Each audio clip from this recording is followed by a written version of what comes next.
사람의 얼굴은 80개의 근육으로 되어 있다라고 합니다. 그 80개의 근육으로 우리가 7,000가지의 표정을 지을 수 있다라고 합니다. 그리고 그 표정이 그 사람의 인생을 결정하기도 합니다.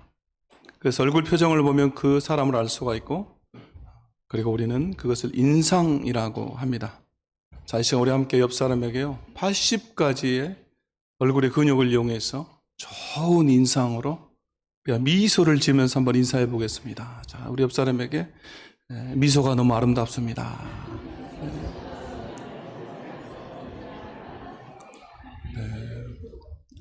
이렇게 말했는데 70개 근육, 80개 근육이라고 그랬는데 여러분 보니까 한 10개 정도만 막 써가지고 하는 분도 있고 80개를 다 써가지고 하는 분도 있고 그렇습니다.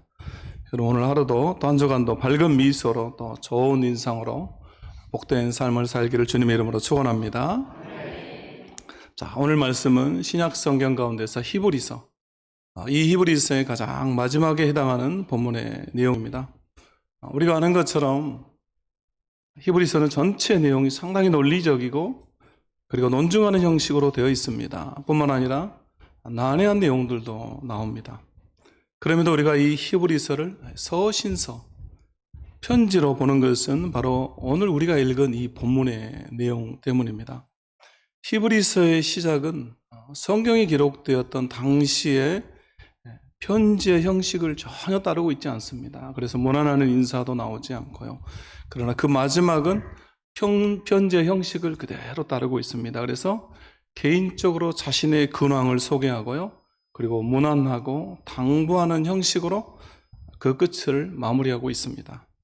결국 우리가 알 수 있는 게 뭐냐면요, 이 히브리서도 편지이기 때문에, 서신서이기 때문에 이 편지를 쓰는 교회의 지도자, 그가 당시 환난과 박해 가운데 있던 교회의 공동체를 향해서 성도들의 그 믿음을 견고히 하고 그리고 건강하고 교회를 올바르게 세우고자 하는 그 마음 안에서 이 편지를 기록하고 있다라고 하는 것입니다. 결국 이 편지 안에는 이 편지를 쓴 사람의 의도, 그 마음이 들어가 있습니다.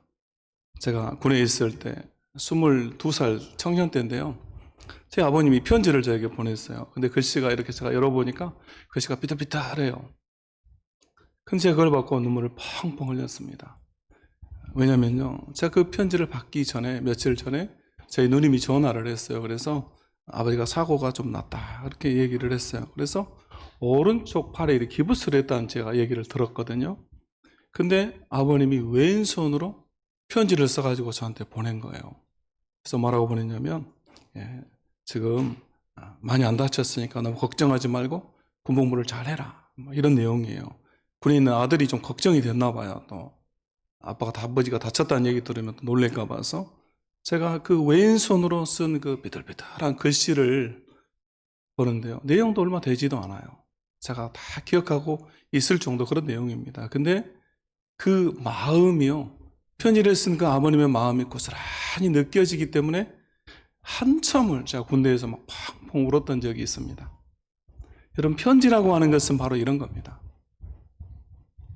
신약성경에 나온 이 서신서들도, 바울 서신도 그렇고 히브리서도 마찬가지라고 하는 것이죠. 그래서 오늘 이 말씀 속에서 저자의 이 마음, 교회를 흔들리지 않고 건강하게 바로 세우고자 했던 그 마음처럼 우리 어떻게 하면 건강한 공동체, 건강한 교회를 만들 것인가, 함께 말씀을 통해서 우리가 은혜를 나누기를 원합니다. 그래서 오늘 주제, 이런 공동체가 되게 하소서. 자, 첫 번째 우리 함께 읽도록 하겠습니다. 첫 번째 함께 읽겠습니다. 시작. 서로를 위해 기도하는 공동체가 되게 하소서. 아멘. 여러분, 서로를 위해서 기도할 수 있는 공동체, 서로를 위해서 중보할 수 있는 공동체가 건강한 공동체고 교회다라고 하는 것입니다. 자, 오늘 18절 말씀에 이렇게 나오죠. 우리를 위하여 기도하라. 지금 이 히브리서의 저자가 편지를 마무리하면서 첫 마디를 우리를 위하여 기도하라 라고, 기도해달라라고 부탁하고 있습니다. 그리고 19절에 또 이렇게 나옵니다. 우리 같이 함께 읽어보겠습니다. 시작. 내가 더 속히 너희에게 돌아가기 위하여 너희가 기도하기를 원하노라. 뭘 하기를 원한다라고 고백하고 있습니까? 기도하기를 원한다. 너희가 기도하기를 원한다. 간곡히 기도해달라라고 하는 것입니다. 기도 부탁을 합니다. 그리고 나서 이제 20절과 22절에서는요, 지도자인 자신이 직접 성도들을 위해서 이번에는 기도합니다. 기도해달라고 성도들에게 부탁만 한 것이 아니라 이제는 자기가 성도들을 위해서 기도를 해요. 그래서 20절에 보면요, 양들의 큰 목자이신 우리 주 예수를 영원한 언약의 피로 죽은 자 가운데서 이끌어내신 평강의 하나님이, 그러면서 21절에서 우리 가운데서 이루시기를 원한다라고 하면서 기도하고 있습니다. 결국 여러분, 이처럼 교회 안에서 목회자와 성도들이, 또 목자와 목원들이, 주일학교에서 교사가 학생들을 위해서 서로가 기도를 부탁하고, 그리고 기도해 줄 수 있는 공동체, 서로 기도하는 교회와 공동체가 건강한 공동체고 건강한 교회다라는 것입니다. 제가 이번 주에 전화를 몇 통 받았어요. 전화를 받았는데 그 중에 한 분이 저한테 그래요. 목사님 기도해 주세요 하면서 기도 부탁을 해요. 여러분, 제가 막 바쁘게 설교 준비하고 있고 막 이럴 때 전화가 왔어요. 그러면 제가 그 전화를 받았을 때 여러분 기분이 어땠을까요? 1번 기분이 나쁘고 짜증이 났다. 2번 간절한 마음으로 기쁘게 기도해 줬다. 1번이겠습니까? 2번이겠습니까? 여러분 어떻게 하세요? 제 마음을. 네. 그럼 제가 너무 기뻐가지고 기도 부탁을 하는구나. 그리고 저도 열심히 간절히 기도해 줬습니다. 저는 이 성도들이 기도해 달라고 그러면 기뻐요. 왜냐하면 이것이 제가 할 일이잖아요. 제가 성도들 위해서 해줄 게 별로 없어요. 많지는 않아요. 그런데 성도를 위해서 기도하고 또 축복하는 거, 이게 제가 할 일이기 때문에. 여러분 믿습니까? 네. 그래서 여러분 사실 생각해 보니까 이게 가장 큰 축복이더라고요. 목사가 성도를 위해서 기도한다. 이게 가장 성도들 입장에서 보면 큰 축복이죠.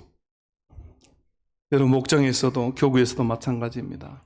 목자가 목원에게, 또 교사가 학생들에게, 또 물론 목장 안에서도 목원들끼리도, 교회 안에 성도들끼리도 다 마찬가지입니다. 서로를 위해 기도해 줄 수 있다. 이게 가장 큰 축복인 줄로 믿습니다. 그래서 여러분 오늘 우리가 광고했던 것처럼요, 3월부터는 다시 대회 신방을 시작합니다. 원래 이 계획은요, 제가 작년처럼 2월에 하면 좋겠다 생각을 했는데 2월 중간에 설 명절이 있어서 다들 또 분주할 것 같아서 또 부담도 되고 그럴 것 같아서 명절 끝나고 따뜻해지는 3월부터 하자. 그래서 3월과 4월 2달 동안 또 신방을 결정했습니다. 그래서 여러분 잘 협조해 주시기를 바랍니다. 제가 작년에 신방하면서 보니까요, 성도들의 그 상황과 처지에 대해서 다 듣고 알게 되고 나서 나중에 이렇게 기도할 때 느끼는 느낌이 완전히 달라요. 왜냐하면 그 상황들, 성도의 모습이 다 떠오르기 때문에 기도할 때 더 간절하게 기도가 됩니다. 또 이 환우들 같은 경우는요, 보통 제가 다 듣죠. 어디 아프다, 또 어디가 안 좋다, 이런 얘기들 다 듣는데요, 직접 만나서 그 상황들 천천히 이야기 듣고 또 병원에서 어떻게 치료를 받고 이런 이야기를 다 들으면요, 나중에 기도할 때 내가 마치 아픈 것처럼 그렇게 기도가 돼요. 여러분, 저는 목사이기 때문에 신방하면서 또 전화로 누가 기도 부탁하면 기도를 해줍니다. 그런데 여러분, 우리가 목장의 식구들끼리는 가능하면 일주일에 한 번이라도 꼭 만나서 목장 모임 하면서, 그래서 기도 제목도 나누고, 그래야 우리가 서로가 간절하게 기도를 할 수가 있습니다. 그래서 여러분 목장에 이제 봄이 되고 날도 풀리기 때문에 일주일에 한 번씩 꼭 만날 수 있기를 바랍니다. 근데 여러분 우리가 신방할 때 보면요, 우리가 기도 부탁을 서로 하죠. 성도들끼리도 목장에서 기도 부탁을 합니다. 그러면 주로 어떤 기도 제목을 부탁합니까? 주로 우리 자녀들 위한 기도가 가장 많죠. 물론 우리의 기도 제목도 있고 또 자녀들 뿐만 아니라 사업적인 것도 막 있습니다. 그런데 가장 많은 것 대부분 보니까요, 자녀들 위한 게 많아요. 제가 주일에도 이렇게 재정부에서 넘겨주는 그 감사 헌금 봉투를 이렇게 쭉 다 보거든요. 저한테 주일에 재정부에서 끝나고 나면 저한테 줘요. 그럼 제가 그거 쭉 보면요, 거의 대부분 자녀들 위한 기도예요. 그러면 제가 그거 보면서 한 번 또 기도해요. 그리고 그거 다 기억을 합니다. 여러분, 우리가 늘 자녀를 위해서 기도하고 서로 기도 부탁도 하는데, 특별히 어린 자녀들, 청소년들, 또 대학생들, 청년들을 둔 이 부모들은요, 정말로 간절하게 더 많이 기도해야 됩니다. 그리고 혼자서는 안 되겠더라고. 이 시대가 여러분 그렇게 혼탁합니다. 이번 주 신문 기사에 이런 제목이 실렸습니다. 한국 청소년 충격의 결혼과, 이렇게 기사 제목이 나왔어요. 한국 청소년 충격의 결혼과. 이게 무슨 내용이냐면요, 2023년 청소년 가치관 조사 연구라고 하는 한국 청소년 정책연구원에서 작년 5월부터 7월까지 7,000명이 넘는 초중고생, 7,718명의 전국 초중고생을 대상으로 이 설문조사를 한 겁니다. 근데 이 설문조사에 따르면요, 이 결혼관에 대해서도 좀 물어봤는데요, 결혼을 반드시 해야 된다라고 응답한 청소년들이 그 비율이요 29.5%입니다. 10명 중에서 3명만 나는 반드시 결혼할 거야 라고 이렇게 대답을 했어요. 10년 전에는 73%가 결혼하겠다 이렇게 대답했다라고 합니다. 그리고 또 결혼하면 아이를 낳겠다라는 비율도 19.8%밖에 안 됩니다. 10명 중에 2명만 아이를 낳겠다 이렇게 대답을 한 거예요. 결국 여러분, 나중에 여러분 손주 볼 생각을 하면 안 되겠습니다. 그죠? 네, 여기 다음에 뭐가 좀 나와야 되는데 자막에서 안 나오네요. 한 번 더. 네, 그리고 더 충격적인 것은요, 동성 결혼 허용해야 된다라고 하는 이 동의한 청소년이 52%나 됩니다. 여러분, 남의 이 나라 이야기가 아니라 지금 우리나라 청소년들, 저와 여러분의 자녀들, 또 우리 손주들, 그리고 그 친구들이 대답한 비율이 이래요. 동성 결혼을 해도 된다라고 하는 비율이 52%나 됩니다. 그럼 참으로 충격적이죠. 여러분, 이 결과 보면서 저는 그런 생각이 들었습니다. 우리나라도 10년 안에 동성 결혼이 합법화될 수 있겠다, 이런 무서운 생각이 들었어요. 여러분, 이 설문에 응답한 이 초중고생들도요 10년 안에 다 정치권에서 무시할 수 없는 유권자들이 돼요. 근데 여러분, 우리나라 지금 최근에 여러분 거의 모든 정책들이요 20대들, 젊은이들에게 집중되어 있어요. 그러다 보면 여러분, 이 정치인들이 이걸 무시를 못해요. 그럼 여러분, 10년 안에 어떻게 될지를 모르겠어요. 여러분, 그래서 우리가 이 자녀들, 청소년들 위해서, 여러분, 우리가 부모고 또 우리 손주들 아니겠습니까? 그래서 기도해야 됩니다. 그리고 기도 많이 해야 되고, 또 우리가 서로 위해서 기도 부탁하고, 혼자서는 할 때가 아닙니다. 지금은 우리가 서로 기도해야 될 때입니다. 그래서 특별히 나는 우리 자녀를 위해서 어떻게 기도해야 될지 잘 모르겠다라고 하는 또 부모들, 또 어머님들이 있을 수 있습니다. 그럴 때는 여러분 어떻게 해야 되겠습니까? 오늘 광고에 나왔습니다. 광고 여러분 뭐라고 나왔습니까? 여기도 보니까 MIP 광주 기도하는 엄마들 6주 훈련, 이게 있습니다. 우리 교회에서 하는 건 아니고 우리가 장소만 빌려줍니다. 근데 여러분, 이게 너무너무 좋아요. 저도 이제 집에 저희 아내가 이걸 계속 하거든요. 또 우리 교회 소권사님, 서진희 권사님도 그렇고 많은 분들이 하시는데, 혼자 하는 기도가 아니라 이렇게 짝을 이루어서 기도해요. 그리고 그 교재도 너무너무 좋아요. 그래서 제가 보면서 야, 정말 대단하다. 그 교재 내용도 제가 너무 쭉 제가 다 봐봤어요. 근데 너무 좋아가지고 나중에 설교할 때 한번 좀 써먹고 싶다 할 정도로 좋아요. 그래서 여러분, 어떻게 기도할지 모르면 와서 배우고 함께 기도해야 됩니다. 여러분, 여성은요 약합니다. 그런데 어머니는 강하죠. 그리고 기도하는 어머니는 더 강합니다.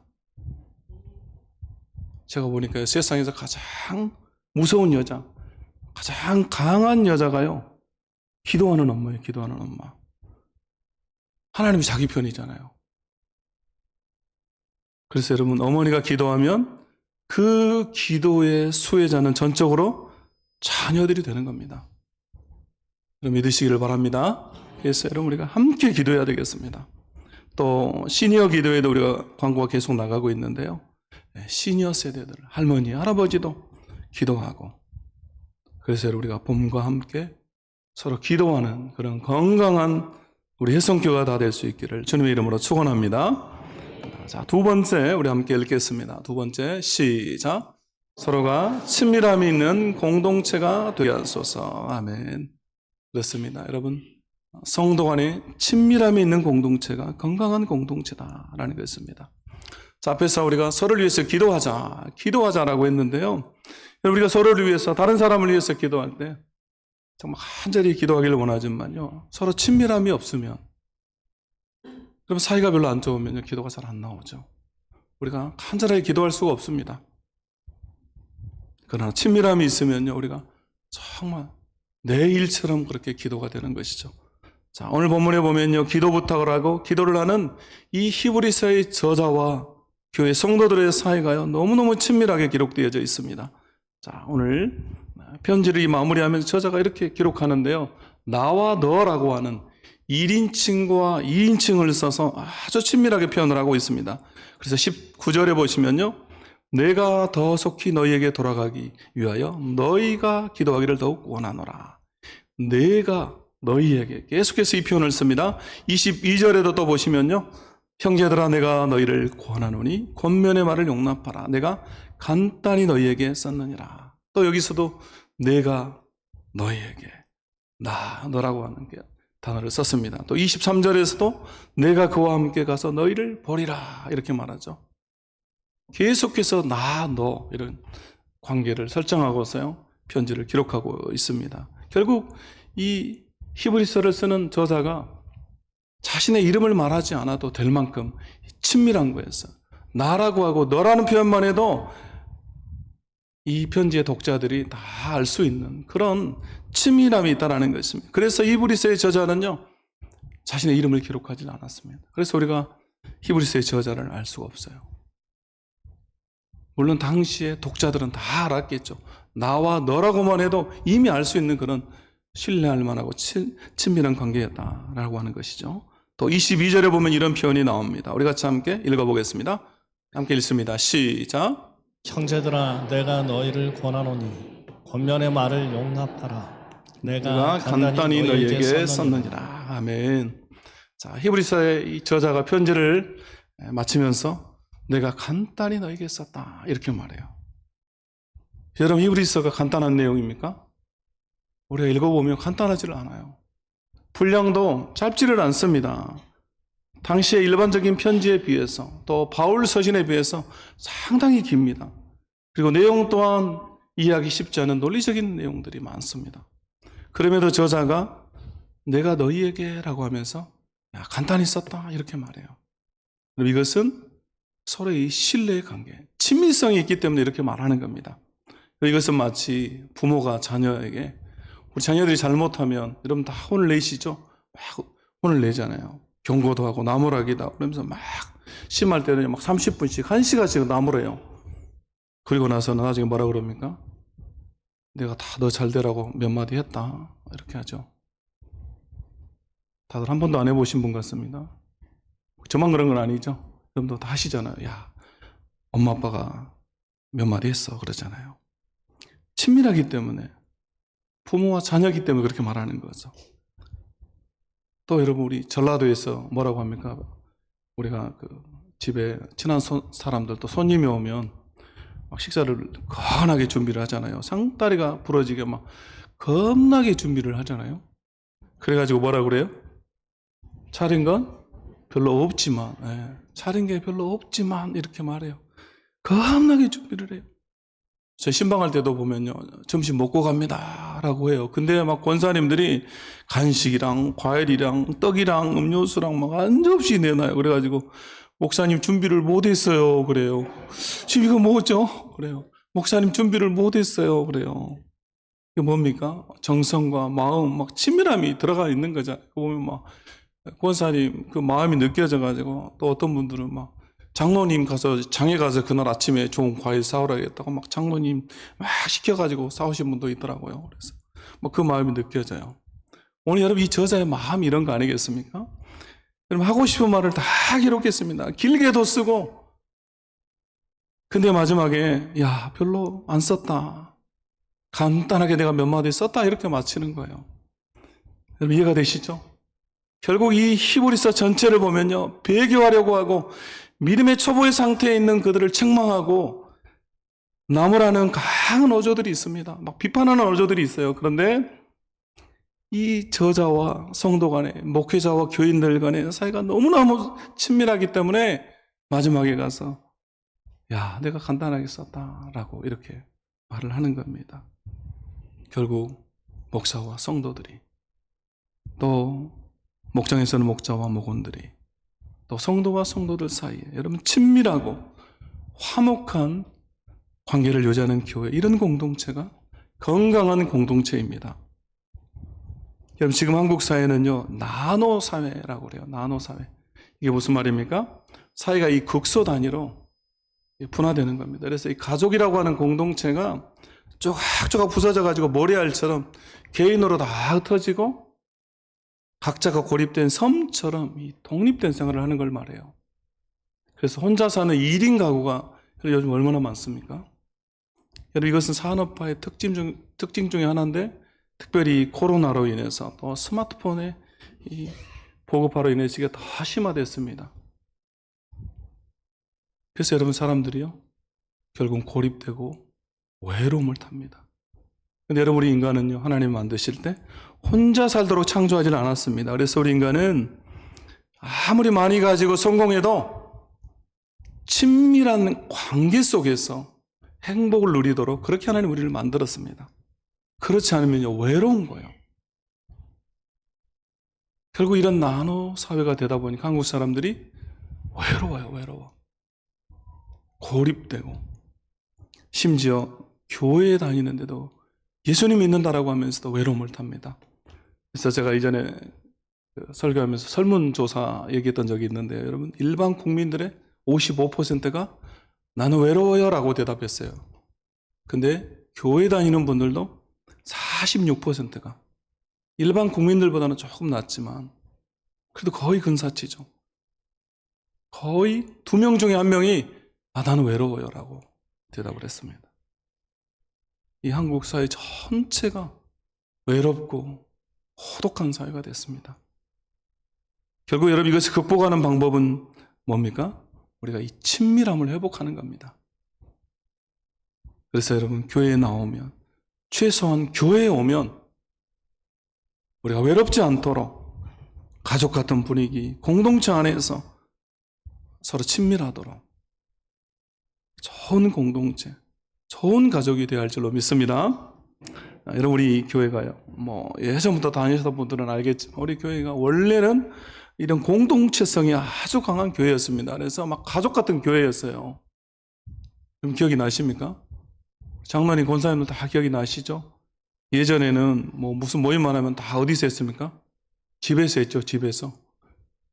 집이 그렇게 좋은 집들도 아니었어요. 제가 가보니까. 청년 때 이렇게 다 제가 가봤거든요. 일반 주택집이에요. 근데 다 집에서 구역 모임하고 밥 먹고, 어떤 분들은 집에 시부모님도 모시고, 근데도 막 집에서 그렇게 모임들을 하더라고요. 저도 친구 집에 막 청년 때 많이 놀러 갔습니다. 그래서 우리 제 모 집사님 집에 갔더니 막 할머니 계시더라고요. 제가 지금도 그 할머니 얼굴이 기억이 나요. 제가 하도 자주 놀러 가가지고 그렇게 이 친밀함이 있었습니다. 또 빨간 날이면요, 우리 교회가 그렇게 열심히 놀러 갔어요. 또 금방 3월 1일인데 3월 1일은 제가 와서 보니까요, 교회 처음 와가지고 이 교회 보니까 맨날 산에 가요. 막 3월 1일은 산에 가는 날 그래가지고 다 등반 가더라고요. 그래서 올해 한번 해볼까 했는데 결혼식이 있어서 제가 못했습니다. 또 뭐가 있었냐면요, 막 토요일만 되면 또 어디 가냐면 그 헐몬산도 가고 그러는데, 증심사 가던 데입니까? 거기 그 꽁보리밥 먹던데 여러분 기억이 나십니까? 항상 토요일마다 제가 보리밥 먹었던 기억이 있습니다. 그렇게 우리 교회가 가족같이 끈끈한 친밀함 있는 공동체였습니다. 명절 전주에요, 모 대교구에서요, 한 집사님이 조기탕을 잘한다 그래가지고 자기 집을 개방해가지고 식사 초대를 했어요. 사실은 그 대교구의 식구들만 초대했는데 저도 얼떨결에 이렇게 초대받아가지고 같이 갔습니다. 근데 제가 너무 감동했던 게 뭐냐면요, 우리 교회 온 지가 채 1년이 안 됐어요. 또 남편도 어떻게 보면 초신자와 같아. 근데 집에 초대해서 함께 식사를 하고 교제를 한다, 자기 집을 오픈한다라는 것이 지금 시대는 쉽지는 않잖아요. 근데 오픈해서 함께 개방하고 이야기하고, 그래서 제가 물론 조기탕도 맛있게 먹었지만 근데 여러분 그 마음이 느껴져서요. 제가 너무 감동했습니다.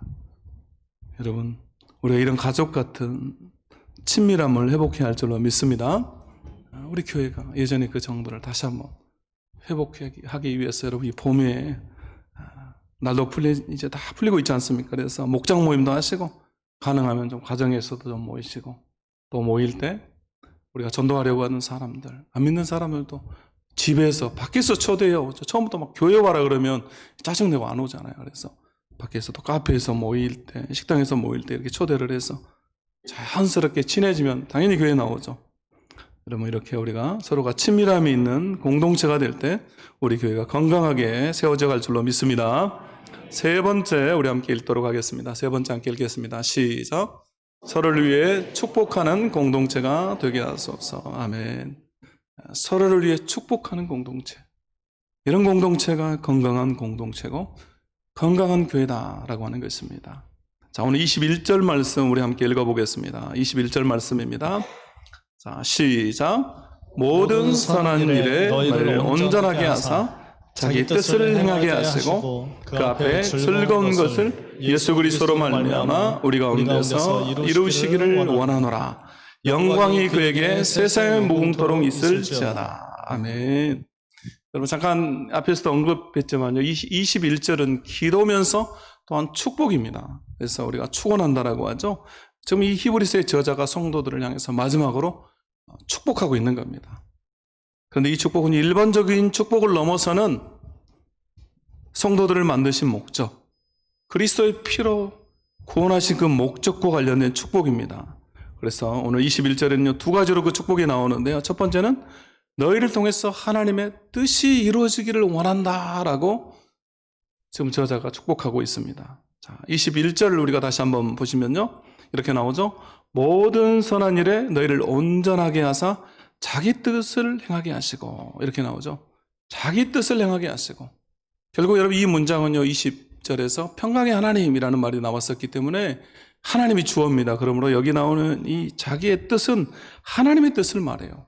그래서 너희를 통해서 하나님의 뜻이 이루어지기를 원한다라고 하는 하나님이 너희를 온전하게 하셔서 하나님의 뜻을 행하기를 원하신다라고 하는 말이 됩니다. 결국 하나님의 뜻을 이루도록 축복을 하고 있는 겁니다. 그리고 두 번째로는 너희가 하나님의 즐거움이 되기를 원한다라는 것이죠. 그래서 21절 다시 한번 보시면요. 한번 또 보여주세요. 자기의 뜻을 행하게 하시고 이렇게 나옵니다. 그리고 나서 그 앞에 즐거운 것을 이렇게 나와요. 근데 이 그는요.